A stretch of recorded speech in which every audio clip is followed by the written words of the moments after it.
Assalamu alaikum.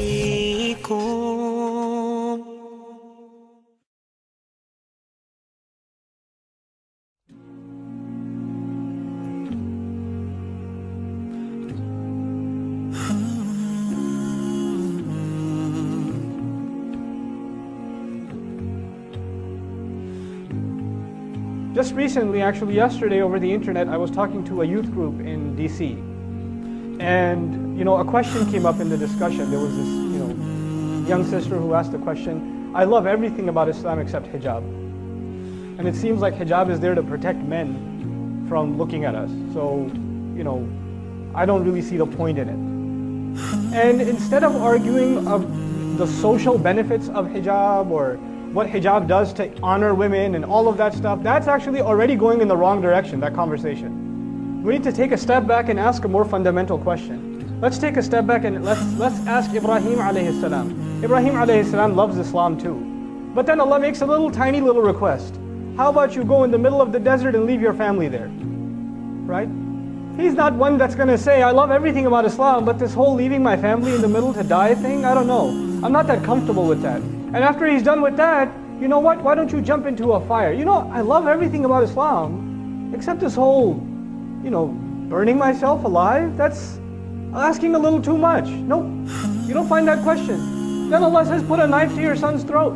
Go ahead. And he says, I love Islam, but I also love my son. I don't know, can you give me a logical explanation for why I should do this? Can you tell me the social benefits or some of the other reasons, other benefits that why I should be obeying you? إِذْ قَالَ لَهُ رَبُّهُ أَسْلِمْ قَالَ أَسْلَمْتُ لِرَبِّ الْعَالَمِينَ. There's a reason Allah taught us that lesson in Surah Al-Baqarah. Whenever Allah said to him, give yourself up, submit, surrender, he said, I surrender, I give myself up. I submit myself entirely before the master of all people, بِرَبِّ الْعَالَمِينَ. So before we talk about any aspect of deen and try to figure out the logic of it, understand the larger purpose. Allah has made this deen one of submitting to Him. If you're having a hard time submitting to Him, you're having a hard time with Islam itself, the very central idea of deen itself. It's not to say you shouldn't understand the ahkam of Allah, but you and I have to be ones that once we understand them, we have to, whether we get it or not, whether we see the logic of it or not, we have to give it up. We have to just give it up. Ya ayyuhalladhina amanu. Of course, the ayah is addressing us. Man yartadda minkum an dinihi. The one who turns away among you, minkum, an dinihi, from his deen. The one who turns back from among you from his deen. Allah didn't say all of us are turning back from our deen, a group from among us. And man is an interesting word in Arabic. It could refer to something plural, and it can also refer to something singular.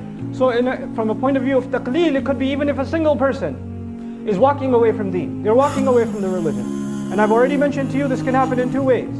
One, practically they denounce Islam altogether. And two, for all practical purposes, internally, in their heart, in their heart of hearts, in their thoughts, they really don't submit to Allah. They don't really see the point of living by Allah's teaching. They don't see the point in that anymore. So for those practical purposes, they walked away from deen also, even if nobody else, human beings don't see it. We see a Muslim on the outside, we're supposed to say Assalamu alaikum wa rahmatullah. We're not supposed to judge what's in their heart, but Allah can.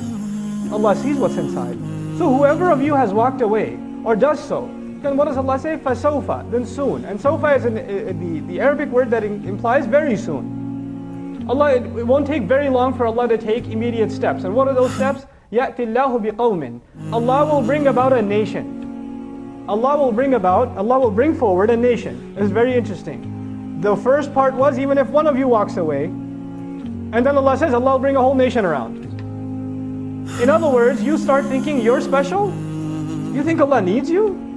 You think you're a contributor to Islam that nobody else can be?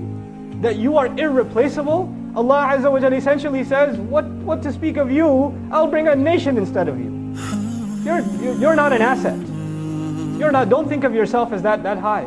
Already we're being put in our place. And one of the central embedded teachings of this ayah is humility, that we understand our place.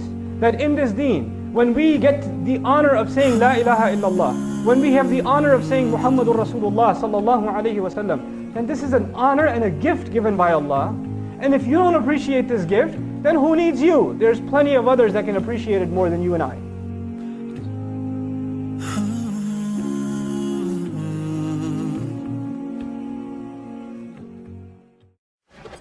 Assalamu alaikum.